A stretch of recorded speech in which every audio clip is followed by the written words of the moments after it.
The two American continents divide the world into two oceans: the Pacific, the most extensive ocean of all, and the Atlantic, one of the most historic oceans through which the European conquests were made. Throughout history, crossing to the other side of the canal was not so simple. If you wanted to send cargo ship from London to Lima, the only option was to go around South America, going around the Patagonia. This journey could last several weeks, extending costs and time greatly. When Grand Colombia became independent from Spain in 1821, it included the territories now known as Ecuador, Colombia, Panama, and Venezuela. At that time, France was building the Panama Canal and the Panamanian province, but due to various scandals, they abandoned the project. For various matters, Ecuador and Venezuela separated from Grand Colombia, but in the case of Panama, the US was still present. Panama separated from Colombia under the promise that it would continue the construction of an interoceanic canal that would allow Panama to develop like never before.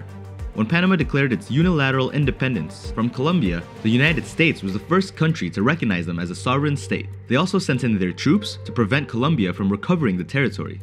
In return, Panama would give a perpetual clause to the US, granting sovereignty to that area, known as the Panama Canal Zone, and it was then returned to Panama in the Treaty of Torrijos. It can be said that the Panama Canal undoubtedly transformed the economy of the country forever, and this success did not go unnoticed by its Central American neighbor, Nicaragua, which undertook a project of the same size. The Nicaragua Canal was promised to change Nicaragua as the Panama Canal did to Panama, but after more than a decade of announcements, construction, Nicaragua being in a social and political crisis due to the project, will it ever be realized? Is it even viable or necessary? Today we will see just that, the implications of intending to compete against the Panama Canal. Let's begin.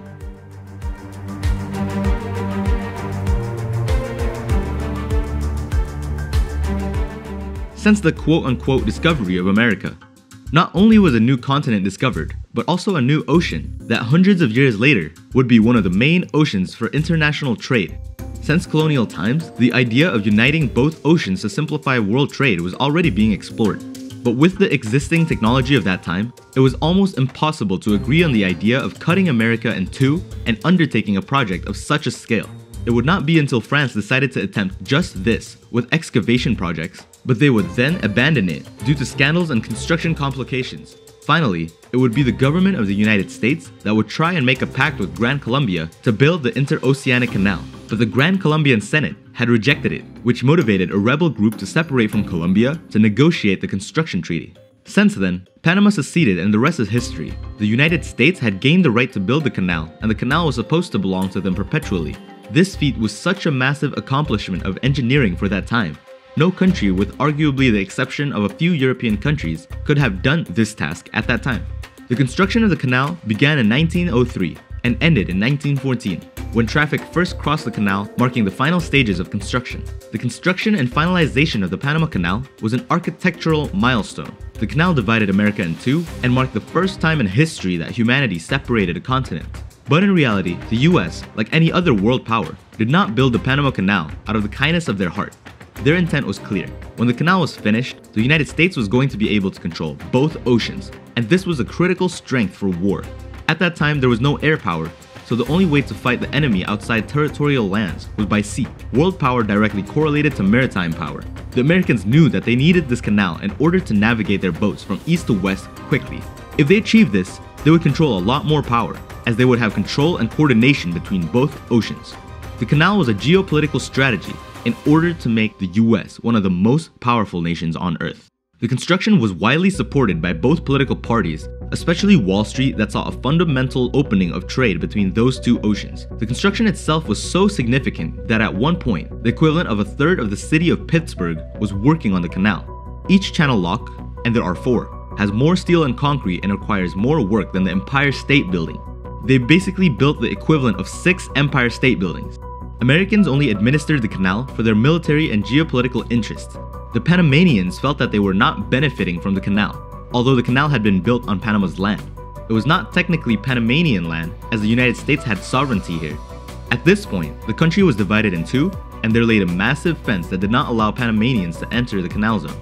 This was the most valuable piece of land in the country, and it was being exploited by a foreign power. There were many conflicts that led to massacres. Soldiers killed students because they tried to raise a Panamanian flag in the canal. So in 1977, the US administration decided to sign the Treaty of Torrijos-Carter, in which the United States returned full sovereignty to Panama. but not immediately. By 1979, the canal zone ended, and it wasn't until 1999 that the full sovereignty was finally returned to Panama. So what were the consequences of the US returning the canal to Panama? For 1999, the effects for Panama were massive. It was as if the country suddenly found an untapped oil supply, except it was a much more stable product than oil, and it will stabilize even more as there is a growing dependence on the canal as a result of a growing global trade between Asia and the Americas. But not everything was about money. The three main ports created thousands of jobs for the country. A whole national industry emerged dedicated to shipping services. 60% of the world's cargo has a Panamanian flag. There is a residential market in the old canal zone, and a large part of the canal is a virgin forest, a basin that is becoming a focus of ecotourism. Now there are even plans for cruises to go down to Panama City running through the channel. Interestingly, the treaty had a neutrality clause that says that the United States has the right to intervene in Panama if the security of the canal is threatened. This was one of the legal foundations that the United States had used when it invaded Panama in 1989 in order to remove dictator Manuel Noriega, an invasion that had caused thousands of deaths. It's important to understand this context in order to discuss the current construction project of the Nicaragua Canal. Nicaragua, one of the most politically turbulent nations of Latin America, also unfortunately one of the least developed countries of the subcontinent. It was also a potential candidate to build the interoceanic canal. Nicaragua had always hoped to compete Panama Canal's monopoly, wherein 60% of the world's ships pass. Nicaragua would surely cease to be one of the less prosperous countries on the continent, and this would be a source of government income for hundreds of years.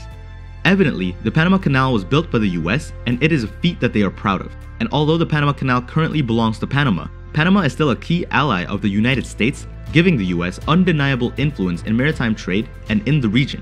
For a long time, the Nicaraguan government, led by the socialist administration of Daniel Ortega, saw that China could be a guarantor or had the economic capacity to build the canal.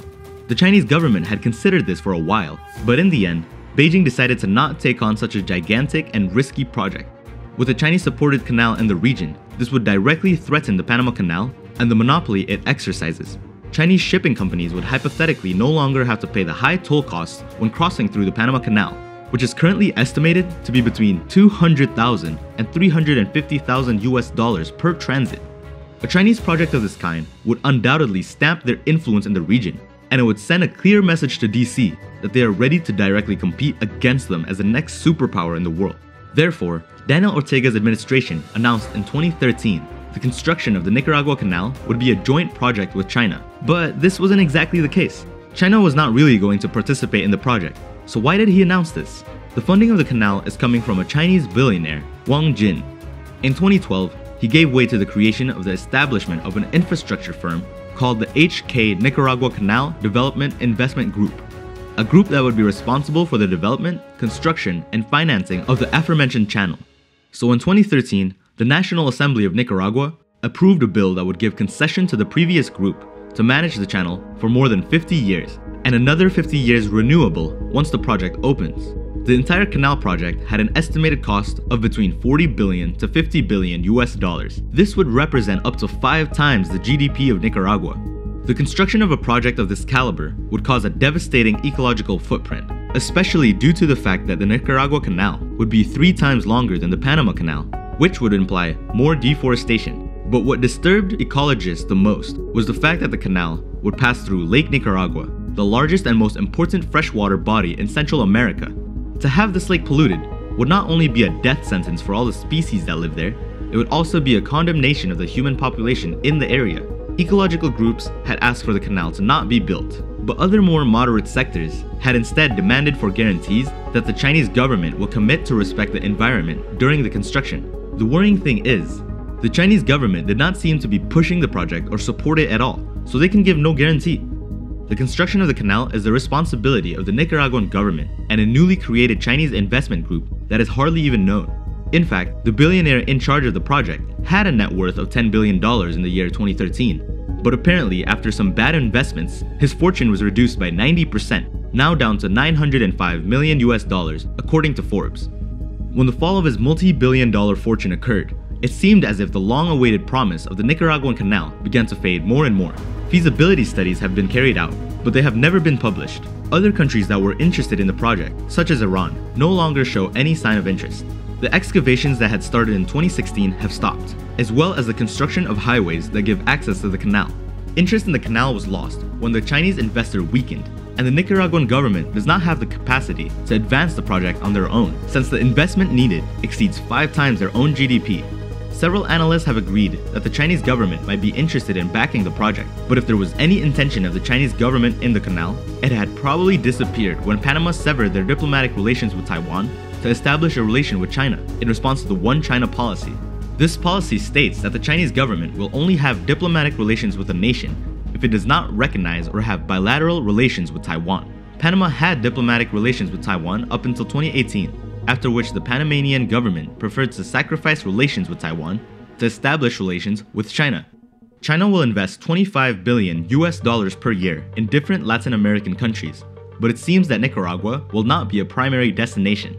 Last year, China signed trade agreements with Panama, acts that show that China is primarily focused on Panama, a much richer nation with an already established and working canal that had just recently been expanded. China is also one of the 5 most important users of the Panama Canal. Many analysts believe that China was never behind the canal and that the Chinese billionaire was really acting alone, capturing Nicaragua in a gigantic international scam which had excited an entire country with a better future. At the moment, the project is in standby, but it will surely end up being discarded into oblivion. The sure thing is, the Nicaragua Canal will not be realized anytime soon, not because it won't be a reliable project, which it could very well be, but there is a better option, one that's cheaper and more logical, the Panama Canal.